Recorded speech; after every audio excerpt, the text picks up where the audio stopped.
Hello, welcome, beautiful people.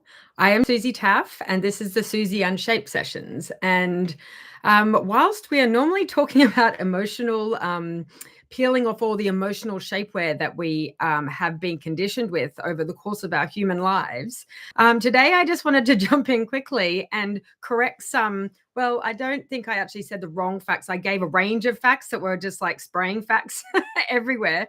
And so I wanted to start with, I couldn't remember what the fact of the chance of you being born is. So this is why I want you to know how special you are, what a miracle you are, because the chance of you being born, and guess what? I got this number so wrong, is actually 1 in 400 trillion.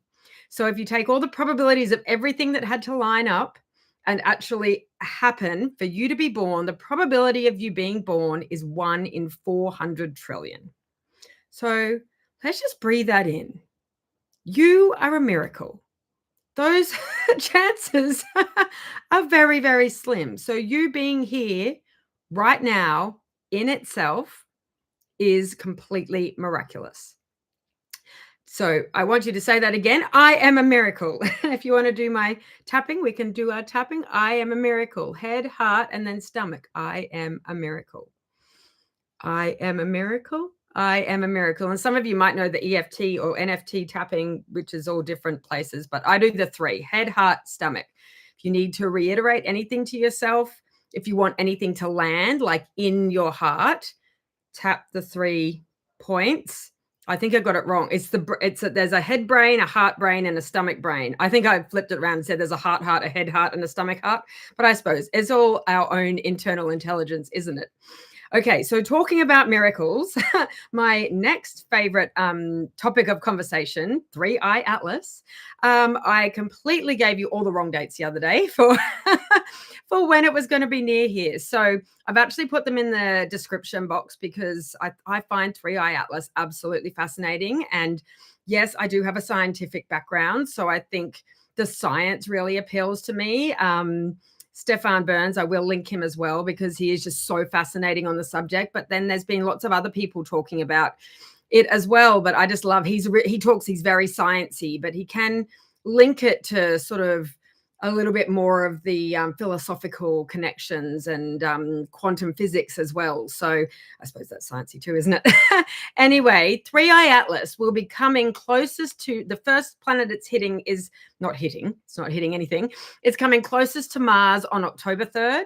And then it gets to Venus on November the 3rd.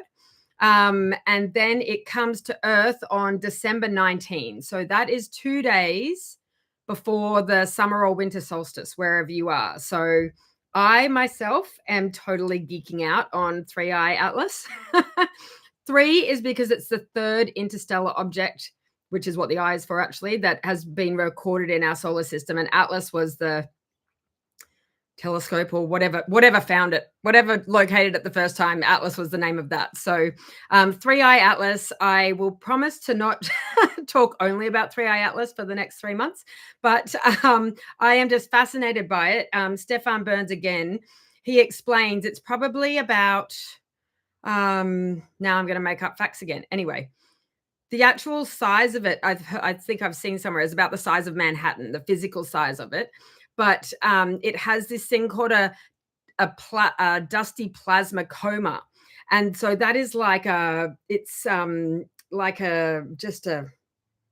don't know, it's called a coma, but it's sort of like a surrounding of it that it's not solid material. And the dusty plasma coma, and I think it can include like nanoparticles of diamonds and things in there. And I think that he did notice in recent imaging that he's seen that it has actually now taken the form of a tail like the comet. So when it's pointing towards the sun, the comet tail usually goes behind it. But things that are not common for a comet is it's got a really high carbon dioxide constitution. So what they've done is they've run it through a type of machine. I'm not even going to guess what it's called. I think I used one of these back when I was doing engineering labs and stuff. And what it does is at certain at certain readings, it can tell what the like the component is. So like if it spikes at whatever, let's say 54, you know that that's carbon dioxide. 27 is another thing, and so you can read what this actual dusty coma actually contains. So it's super high in carbon dioxide, which is not normal for apparently comet. But I find this a miracle. Like something this is really excites me, and I suppose it excites me because I think we all need to believe in miracles, and A, you are one, and B, something like this, no one was expecting it, and out of nowhere, boom, it's now in our awareness. So I think that probably we need to just because we can't see something doesn't mean that it's not there. So even if you feel like you're stuck or you're not getting anywhere, that doesn't mean you aren't.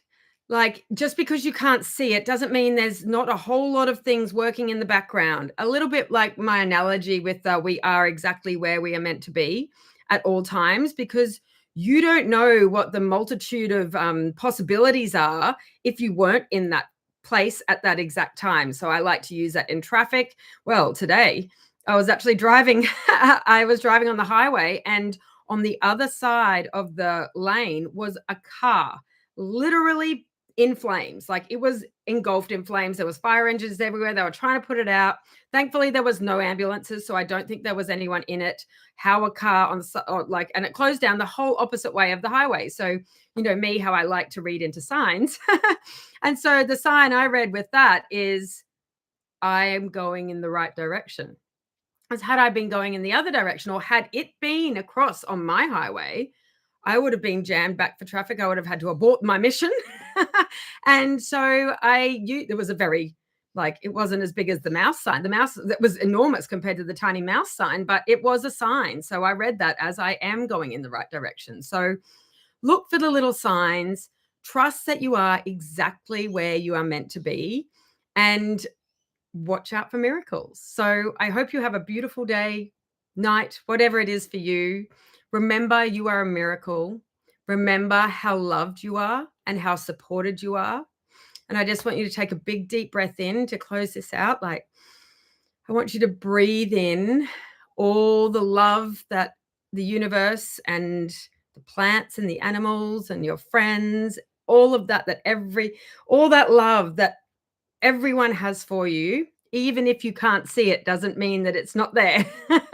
So if you're feeling down, just breathe in and just, I am supported, I am loved. You know you're a miracle, because I now found the facts, and 1 in 400 trillion chances you are a miracle, because you are that 1 in 400 trillion. So I'm sorry, it always reminds me of, remember in Dumb and Dumber, when she's like, there's chance of 1 in a million or something. And then he turns around and goes, so you're saying there's a chance? And I always loved that scene because he was so optimistic. He was like a little puppy dog, just kept going and going and going. I love that movie in general. I think it was very funny. But so you're saying there's a chance. There is a chance that whatever miracle that you desire is just around the corner, even if you can't see it yet. So love you lots, and I hope you have a great day. Bye.